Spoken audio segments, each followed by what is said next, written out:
channel. All praise and glory be to the Most High God. And we're going to get into some boxing and we're going to talk a little bit about Anderson Silva. As you can see from here, yes, Anderson Silva is facing Jake Paul, but I want to focus on Anderson Silva, 47 years of age.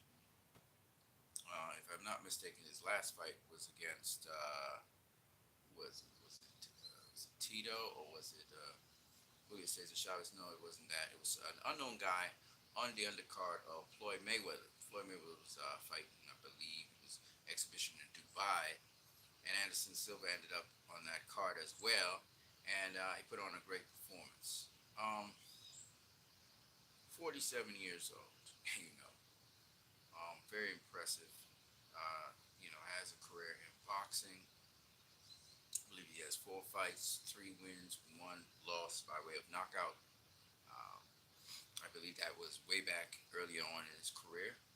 Um, so he actually had 1 pro fight in his career before going into MMA. What can I say about Anderson Silva? I think he's just a fantastic combat sports fighter, period. But one thing I've noticed about Anderson Silva is he respects the sport of boxing.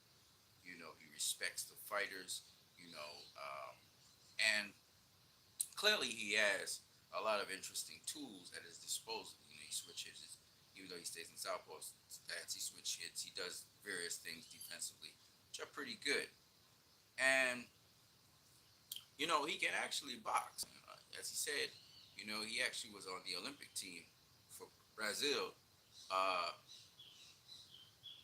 to go to the Olympics, and then he kind of changed course and went into MMA. But seems though boxing is one of his loves, his passion. He has a lot of respect for the sport. So um, I just wanted to mention him because I like how his application to what he's doing, how he's applying himself to what he's doing.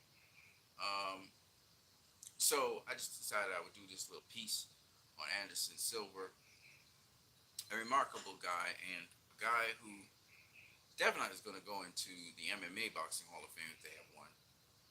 The question is, can he go into the Boxing Hall of Fame? That's the question. International Boxing Hall of Fame. It's going to be his 4th fight. Of course, he has to do more significant things to do that. But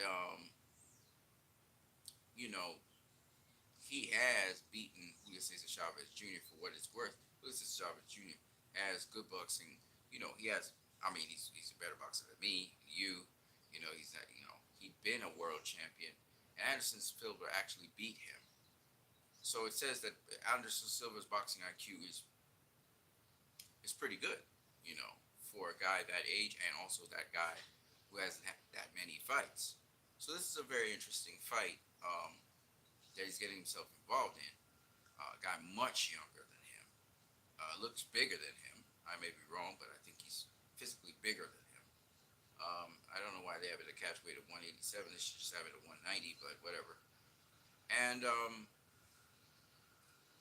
youth is everything in boxing. You know what I mean? You gotta have, But having said that, we could have said the same for Julio Cesar Chavez Jr., right? So you have to look at it and you have to consider that uh, Anderson Silva is undertaking something. He can make history if he wins his next fight here. He can really make history. Uh, the fighter he'd be facing is not, again, it's not a Julio Cesar Chavez Jr. It's not a very accomplished fighter, but it's a known name.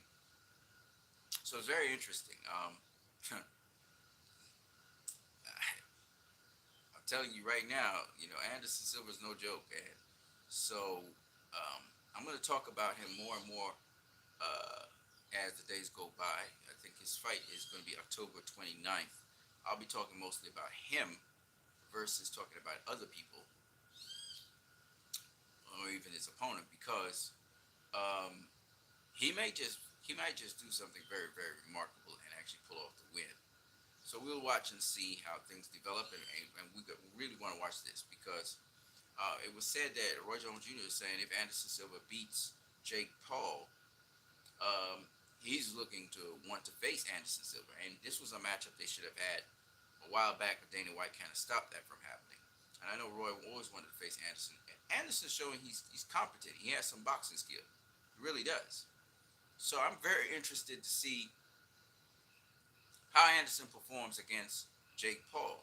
Jake Paul, obviously, you know, uh, has some training, has some, BJ Flores and those other people training him. Trying to get the best training, of course, and trying to get the best that he could do for himself.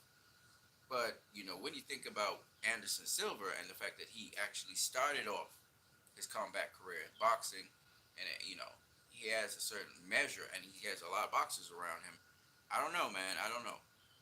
What I can say is, I truly would love to see this legend, etch himself, a piece of boxing history. This guy coming to boxing. Now, I don't expect Anderson Silva to say, for example, face a guy who's highly experienced at this point in time, um, just like that, right? But at cruiserweight, I mean, he's made some waves. He's done some things. So we'll see what he can do here with Jake Paul, if he can do anything at all. And it will be interesting to see, because the story for me is going to be Anderson Silva. The story for me, the narrative is going to be Anderson Silva. I mean, a young guy facing an older guy. He's got, the size advantage. He's got, the agility advantage, or not the agility, but the youth advantage. You know, you'd expect the young guy to tire out the old guy. Um, so if Anderson Silva were to win, it would really just solidify again how good this guy is, and not just in MMA, but also we have to look at him and try and begin to respect him for boxing. You know what I mean? For boxing as well, which would be interesting. Not to say that Jake Paul has accomplished anything in boxing. He hasn't. But it would be still very interesting to see um, what Anderson Silva can do, because I'm very interested in Anderson Silva in this whole thing, and that's why I've been talking about him. Anyways, I am what you need. And I just thought I'd talk about that and then get out of here. You guys have a good one. You can donate to my PayPal link. The link will be in the comment section below. All right. Catch you guys later. Peace.